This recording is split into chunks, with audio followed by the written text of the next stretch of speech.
Alright, let's get started, man. So, Eatgreedy, man. How you doing? How you feeling?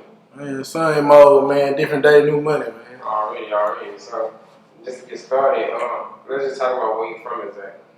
I'm from Third Ward. I'm from the Kingdom Home, man. 3700 Brick Boy. Oh, yeah, kid, like your boy Cal Wayne. Yeah, Cal Wayne, that's my people, man. Shout out to Cal Wayne, man, for real. Yeah, for sure. Them boys were rapping hard too, for the straight. So, shit, growing up, how was it? Shit, basic street nigga shit, just like everybody else. In different city, different streets. Already. You know, niggas die left and right. Niggas die everywhere. You know what I'm saying? Already. And that's coming with the streets too. So, just being in Houston, what's your favorite thing about Houston that you like the most? Shit, you know, Houston got the baddest bitches out here. Nah, facts. That'd probably be the only thing. Just the bitches. That's it. Yeah. So shit, growing up, how was your upbringing?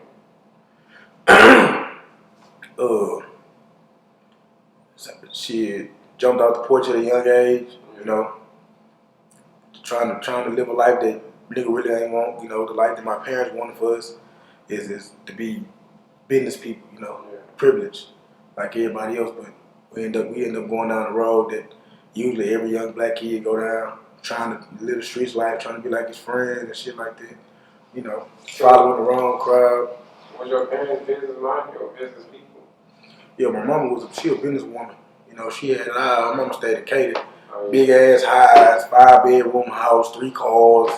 Yeah, you know, she had got all that when I got to like middle school. You know, so I'm already used to being, you know, thugging with my partner or getting in trouble all the time at school. So when my mama came up and she just started turning up on her business side and she got the big house and shit in Katy and all that, it just, the environment that she was trying to put me in, I was So you weren't really comfortable with that environment? Nah, I was already what I was used to was being low budget. You know what I'm saying? Living in low budget houses and running around the streets. So when we got the house, I was grateful, you know, because I ain't never had no shit like that. Big ass high, 5-bedroom, upstairs, down, backyard, pool, like big backyard, everything. Yeah. So it was different. And don't get me wrong, I loved it, but that wasn't what I was used to. Like being around the environment of people that didn't grow up around, it's different. Especially when you bring around the white folks, like they do different things. Like they have fun, they don't have to worry about gunshots at night or this and that. Like fires breaking out, there's something going on crazy. Man, I'm talking about. I used to hit them popping fireworks like every other day, and I used to think it was gunshots. Oh, that's a gun. Oh, that's a gun. That's a gun. Like the whole time it was just white folks just having fun. You know what I'm saying? Or doing what they doing what they do best. So, what age would you say you kind of jump off the porch and kind of start getting your feet in the streets? It'd probably be around the time my little sister died. Yeah. So I gotta say like after like 5th grade, 6th grade, you know, I was doing a lot of badass shit. You know how kids is, do a lot of badass shit. Getting in trouble, but I really started taking a turn for the worse when pussy started getting involved and females started coming around and niggas started trying to test their water with them and starting to get a little, you know what I'm saying, a little here and there, starting to get a little sex here and there, you know what I'm saying. You start smelling yourself, you start getting pumped up in the head, females start pumping you up, niggas around you start pumping you up, you really feel like you untouchable and shit like that, you know, but hard head niggas soft ass. No, thanks. You know what I'm saying? Ain't nobody untouchable, that's the thing. Yeah, ain't nobody untouchable. Yeah, but I feel like a lot of people do, you know, think that, especially when they're in the streets at a young age too. So let's just talk about what really inspired you to start rapping. Well, when I was young, we didn't used to rap. We used to do what we call chop. We used to chop on each other. So like we used to fight. Like I get on my partner ass, and he used to get on my ass. But the wordplay would be so nasty, you know, and that's why I call myself the punchline god, because of the wordplay I got. So I get on your ass, I'll say some hard shit, you know what I'm saying, to make you feel fucked up and talk about that. We used to play like that though. We wasn't for real. We was playing around. So we used to just be freestyling about each other all the time in school and whoop this and that, talking about each other, you know, and it just started to rhyme. It just started to make sense, you know what I'm saying? And then growing up in the Kingdom Home, seeing Cal Wayne and rapping and Junebug, and it made me want to rap. So I'm like, shit, I want to do what they doing, you know what I'm saying? I see little kids younger than me. I'm like 12, 13, you got little kids, 8, 9, spitting hot ass bars and shit. I'm like, well, damn, I want to do it too, you know. And then at the same time, I guess you feel like you can do it yourself because you already, you know what I'm saying. Man, start doing that shit myself, man. Start telling them people up, man. Yeah. So, what age would you say you started rapping? Or I would say started taking it serious. Man, I used to do SoundCloud rap. Yeah. I used to do SoundCloud music because I ain't know how to do Apple and shit like that, you know. We ain't got the technology we had now that we ain't had the technology that we got now that we had back then, you know what I'm saying? So I was doing shit on my own in my grandma's garage, you know, SoundCloud with the speakers and making my own little shit, you know what I'm saying, recording myself like that. So I started taking it serious I started taking the music serious when I started going to like high school and started getting around bigger kids and seeing them, some kids with my age doing music, you know, and I started realizing that, hey, I'm hard with this music, you know. I'm harder than a lot of these niggas, so it's my turn, you know what I'm saying, to take out with this shit. Already. What I wanted to go into also is what rappers kind of influenced you growing up? Talking about like industry rappers or both. They could be Houston, you know, local or industry. Just growing up, what rappers did you listen to the most that kind of influenced your style? Well, to be honest with you, I was that weird kid when it came to music. I was listening to like Lil Uzi, and shit like that. So you weren't really listening to trap music a lot? Nah, I was listening to Future, Lil Uzi. I was listening to Cal Wayne. You know, I got a mixture of that. That's why I'm so diverse with my music, because I got a mixture of all these people that I was jamming growing up. You know, I was hearing and it was speaking to my soul when it came to music. You know what I'm saying? So back on the SoundCloud, because you said that you started off as a SoundCloud rapper. So were you getting a lot of streams back then? Oh, hell yeah. Yeah, a lot of people tapping in with your music. Man, hell yeah, man. My first song I wrote on SoundCloud, that whole kind of, I remixed Cash Out, She Twerking. So I remixed the song, I was just bullshit. It was like my ninth grade year, 8th grade, 9th grade year. I remixed the song when the song first came out. I was just bullshitting though. I dropped the song on SoundCloud. That bitch did like 20K. And I didn't even know. I had high schools like going crazy for my remix. Like, motherfuckers was walking. I ain't even know. I just dropped it. I ain't never look at it again.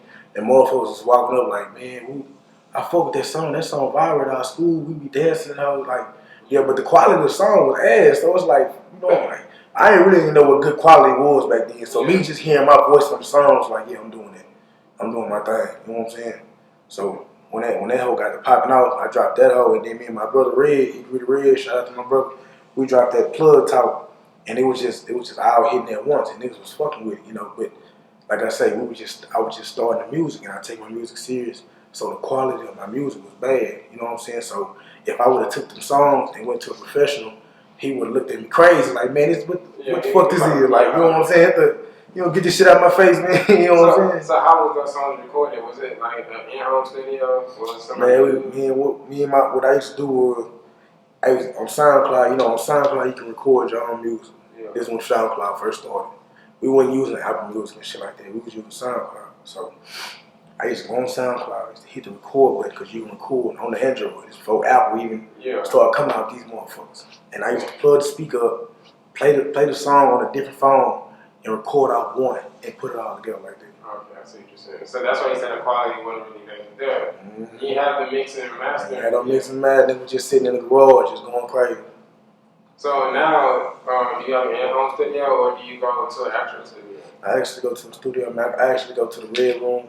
Okay. You know, I shout out to my engineers, Manley and Glory Santana, man. They're the hardest engineers in Texas. Hardest engineers in I've been seeing them the other day. They've been putting in the work. Yeah, hardest engineers and producers in Texas, man. So, when it comes to studio time, are you wanting to have long hours in the studio or do you like to be quick with it, in and out? I prefer in and out. Yeah. In and out. That's just how I rock, because, like, you don't want to be in the studio for 6-7 hours. Now, you know me, I do a lot of freestyle, so when it comes to being in the studio for long periods of time and you're not really writing like that, you start to say a lot of the same shit on different songs. You know what I'm saying? You start to say a lot of the same balls on different songs. You know, I'm not gonna go in the studio and do 8 songs, and out of all 8 songs, I done said the same shit on them songs. Like, you know what I'm saying? Yeah. Just in a different way. That's no good. So the most we do is like 4 hours a day. Not too bad. Yeah, 4 hours a day. We get in there and we work. You know what I'm saying? Depending on how we feel. So within those 4 hours, how many songs do you think you complete within that time frame? 4 or 5. Okay, so We work about 4 or 5. pretty much a song an hour, getting it in. Mm-hmm.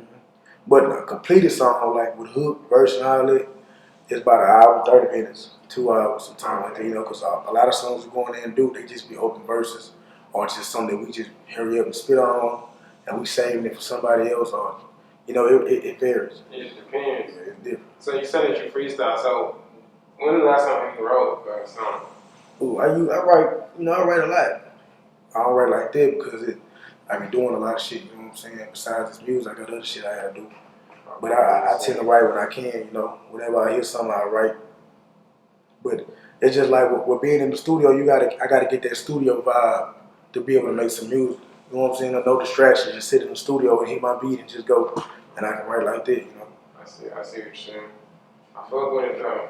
So let's just talk about Eatgreedy exactly and how that came about. See, well, you know.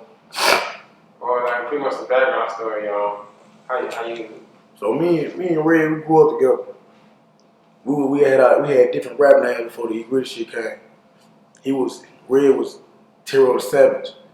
I mean, I was low key J Bangs. So we had that shit going on. You know, we was dropping videos and music too, but I went from that to I went to King Savo, and Red, he was just Tiro the Savage, and we was just doing our own thing, you know. But Red used to always holler about Eatgreedy when we go on the Eights. So when we go on the Eights, it was always, yeah, but you eating greedy, bitch, I ain't gonna lie. Ooh, but it really was a joke. You know what I'm saying? Because I was way bigger than this. So it really was a joke to them. You know what I'm saying? It was funny. Like, you know, you eating greedy, bitch. Woo, woo. Yeah, they just trying to make fun of Yeah, just trying to make fun of, you know, just trying to joke with a nigga. So Red ended up changing his name to Eatgreedy Red. And it was hard, like, the whole print out of his name. And I was fucking with it. So I changed my name, and then we started the Eatgreedy shit from there. And we went on, we ran with it all the way. So how many name changes in total would you say you went through? 3 in total. And I see you got the Eatgreedy tag. You know, go and shout to the camera again. Yeah, man, I got this in jail, man. I'm gonna get it finished this month, man. Alright. So you got the tattoo. So do you plan on having any merch come out soon? You know? Yeah, we got some Eatgreedy merch. We got some Eatgreedy shirts like that. Some shit with we got Eatgreedy mask, ski mask, and so y'all got it all already. Yeah. We got it. I fuck with it though. It's business, right?